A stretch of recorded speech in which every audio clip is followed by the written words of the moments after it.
अभी देखा जाए तो उत्तर प्रदेश में अनुसूचित जाति के ऊपर और पिछड़ा वर्ग के ऊपर बहुत सारी जगह पर घटनाएं घट रही हैं। सरकार जो है इन घटनाओं को रोकने में निष्फल रही है। जितेंद्र जी, आप एलजेपी से विधानसभा चुनाव लड़ रहे हैं, आपको क्या मुद्दे हैं? 254 विधानसभा फाफा मऊ में बहुत सारे महत्वपूर्ण मुद्दे हैं जिन पर किसी भी पार्टी के लोगों ने जो है ध्यान नहीं दिया है। सबसे बड़ी बात यह है कि लोग विकास के मुद्दे पर चुनाव लड़ रहे हैं, सभी पार्टियां विकास के मुद्दे पर चुनाव लड़ रही हैं, लेकिन फाफा मऊ विधानसभा में आप भ्रमण करेंगे, सर्वे करेंगे तो विकास नाम की कोई चीजें नहीं है। तो हमारा मुख्य मुद्दा विकास है, उसके बाद शिक्षा है, उसके बाद चिकित्सा है। प्रथम मुद्दे जो है हमारे विकास है, द्वितीय जो है शिक्षा है, तृतीय जो है चिकित्सा है। और जैसे कि अभी शिक्षा की बात कर लिया जाए तो हमारे क्षेत्र में जितने भी प्राथमिक विद्यालय हैं वहां पर पढ़ाई की जो व्यवस्था है वो सुचारू रूप से नहीं चलती है। टीचर आते हैं और बच्चे पढ़ने जाते हैं कि नहीं जाते हैं, इन सब चीजों का रिपोर्ट जिला विद्यालय निरीक्षक के पास है कि नहीं है, इन सब चीजों को उजागर नहीं किया जाता। तो इन सब चीजों में बहुत बदलाव लाना चाहते हैं हम। और चिकित्सा के क्षेत्र में जो है अभी गरीब घर के लोग बीमार हो जाएं तो उनके लिए जो है एम्बुलेंस में फोन किया जाता है तो एम्बुलेंस मौके पर नहीं पहुंचती है। तो इन सब चीजों को जो है, जो छोटी छोटी कमियां हैं, जो छोटी छोटी कमियां हैं, उनको हम दूर करेंगे। और चिकित्सा के लिए जो है हम प्रतिमाह जो है अपने निधि से हम प्रतिमाह स्वास्थ्य शिविर लगाएंगे, निःशुल्क लगाएंगे। यही धीरे धीरे बाद में हॉस्पिटल का रूप ले लेगा। विकास की बात करें तो विकास के मुद्दे पर भाजपा चुनाव लड़ रही है, शिक्षा के मुद्दे की बात कर रही है, चिकित्सा के मुद्दे की बात कर रही है। आप उसमें क्या बदलाव करना चाहेंगे? मैं ये बदलाव करना चाहूंगा कि विकास के मुद्दे पर लड़ रहे हैं, लेकिन अभी विकास कहाँ हुआ है।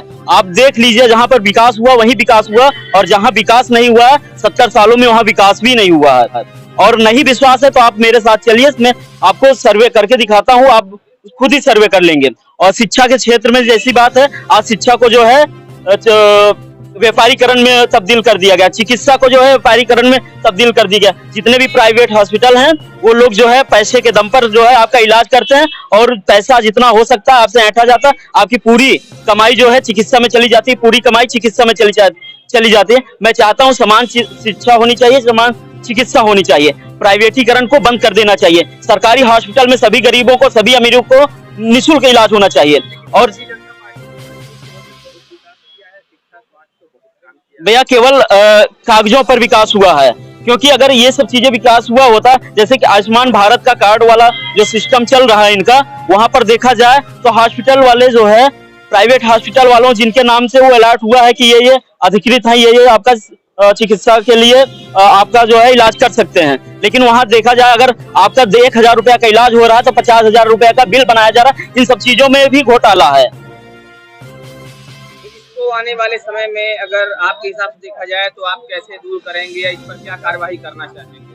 हम ये चाहते हैं कि जो आयुष्मान भारत कार्ड का नियम ये लोग पता नहीं क्या क्या प्रोपोगंडा लागू किए हैं, इन सब चीजों को हटा करके सब पूरे प्रदेशवासियों के लिए, पूरे देशवासियों के लिए जो है समान चिकित्सा, समान शिक्षा लागू कर देना चाहिए। चाहे जो अमीर हो या गरीब हो, सब लोगों को जो है एक व्यवस्था, एक शिक्षा व्यवस्था और एक चिकित्सा व्यवस्था के अंतर्गत सुविधाएं मुहैया कराई जानी चाहिए। क्षेत्र में आपके साथ कैसे परिवर्तन लाया जाएगा अगर आप आने वाले समय में विधायक बनते हैं? जी, अगर मैं आने वाले समय में हमारे क्षेत्र की जनता हम पर जो है अपनी कृपा बरसाती है और अपना आशीर्वाद हमको प्रदान करती है, तो शिक्षा के क्षेत्र में मैं प्राथमिक विद्यालयों में पढ़ने वाले बच्चों के लिए निःशुल्क कोचिंग शिक्षा संस्थान चलाऊंगा। उनके लिए जो है निःशुल्क मैं कोचिंग दूंगा हर प्राथमिक विद्यालय के बच्चों को। और जितने भी कंपटीशन की तैयारी करने वाले छात्र हैं उनके लिए निःशुल्क कोचिंग मैं संचालित करवाऊंगा अपने विधायक निधि से। कंपटीशन की कोचिंग करने वाले छात्रों के लिए भी योगी जी ने घोषणा किया है, पहले से भी वो घोषणा कर चुके हैं कि उनको कोचिंग दी जाएगी। तो उसमें और आपके कोचिंग संस्थान में क्या अंतर होगा? अंतर ये है कि हम संचालित करेंगे वो हमारे विधानसभा क्षेत्र के लोगों के लिए होगा, उसमें अमीर गरीब कोई भी वो नहीं होगा। जितने भी बच्चे हैं सभी के लिए रहेगा। और ये जो योगी जी चालू किए हैं, अगर ऐसा है तो क्यों प्राइवेट कोचिंग इतना पैसा लूट रहे हैं, पढ़ाई कहीं भी नहीं हो रही है। अगर ऐसा हो रहा है तो बच्चे क्यों इधर उधर भटक रहे हैं, उस कोचिंग से मुफ्त कोचिंग क्यों करने नहीं जा रहे हैं? तो लोक जनशक्ति पार्टी चुनाव लड़ रही है, जी। इसका और क्या मुख्य एजेंडा है? अगर शिक्षा की बात की जाए, विकास की बात की जाए, चिकित्सा की बात की जाए, इससे अलग हटके और अगर कुछ और मुद्दा हो तो वो क्या होगा मुद्दा? देखिए, लोक जनशक्ति पार्टी के अध्यक्ष माननीय श्री चिराग पासवान जी ने घोषणा की है कि प्रदेश में जो अराजक तत्व तो लोग आजकल घूम रहे हैं, बहुत सारे भेषों में वो टहल रहे हैं और उनको पहचानने में लोगों को दिक्कत हो रही है, इन सब चीजों से मुक्ति मिलेगी। और जैसे कि जितना भ्रष्टाचारी लोग हैं, जगह जगह भ्रष्टाचारी लोग बैठे हुए हैं, आप किसी भी काम को लेकर जाइए, आपसे बगैर लेन देन लिए किए आपका काम हो ही नहीं सकता। तो भ्रष्टाचारियों को, अत्याचारियों को मुक्त किया जाएगा, मतलब उनसे जनता को मुक्त किया जाएगा। जी वादे जो जनता से आप कर रहे हैं, जी, समान चिकित्सा, समान शिक्षा और जो है विकास का जो है हमारा मुख्य एजेंडा है। जी भारतीय जनता पार्टी के साथ कहीं न कहीं पटेल वोटों का भी साथ है। जी, तो उसके बीच आप खुद को कहाँ पाते हैं? मैं सबके बीच में पाता हूँ। भले ही सभी लोग कहें कि हमारे साथ इनकी लॉबी, हमारे साथ उनकी लॉबी है, लेकिन मेरे साथ जो है युवाओं की लॉबी है। वो जात पात की बात मैं नहीं करता हूँ, क्योंकि जो भी इन पार्टियों से त्रस्त हो चुका है वो मेरे साथ है। और इन लोगों के जो है सरकार आ चुकी है। 2007 में बसपा की सरकार आई, 2012 में सपा की सरकार आई, 2017 में भाजपा की सरकार आई। तो जहां तक लोग असंतुष्ट थे, इसीलिए जो है सरकारों का क्रम बदलता जा रहा है।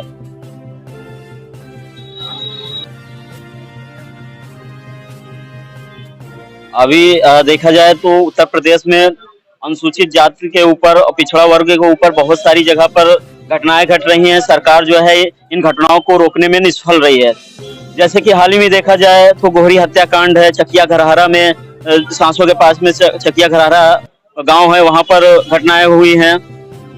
और सांसों के पास में ही एक और घटना हुई थी, गणेश पासी जी थे, उनके साथ उनकी हत्या हो गई। ऐसे ही प्रदेश भर में, जिले भर में तमाम घटनाएं घट रही हैं, जिस पर जो है योगी सरकार फेल रही है। और आज तक जो जी, कानून व्यवस्था अगर ऐसी अच्छी होती तो क्यों जगह जगह घटनाएं हो रही हैं, क्यों इनके जो है प्रशासन के लोग फेल हो रहे हैं? अगर इनकी कानून व्यवस्था इतनी अच्छी होती तो आज मुलजिम जेल में होते, क्यों बाहर घूम रहे हैं? अभी गोहरी हत्याकांड की बात कर लिया जाए तो वहां तक आज तक साबित ही नहीं कर पाए कौन मुजरिम है कौन नहीं है। अब निर्दोष लोगों को जेल में ठूस दिए, बाद में उनको बाहर कर देते हैं। ये क्या रवैया है? ऐसे ही जो है कानून व्यवस्था सही सुचारू रूप से चलेगी? मोदी जी कहते हैं कि जो भी अपराधी है उनकी जगह जेल है और हमने जेल भेज दिया है। तो वो इस बात को और जो उनकी बात है, जो उनका कहना है कि अपराधियों को हमने पूरी तरह से जेल के अंदर कर दिया है, आप इसको कहाँ तक सही पाते हैं?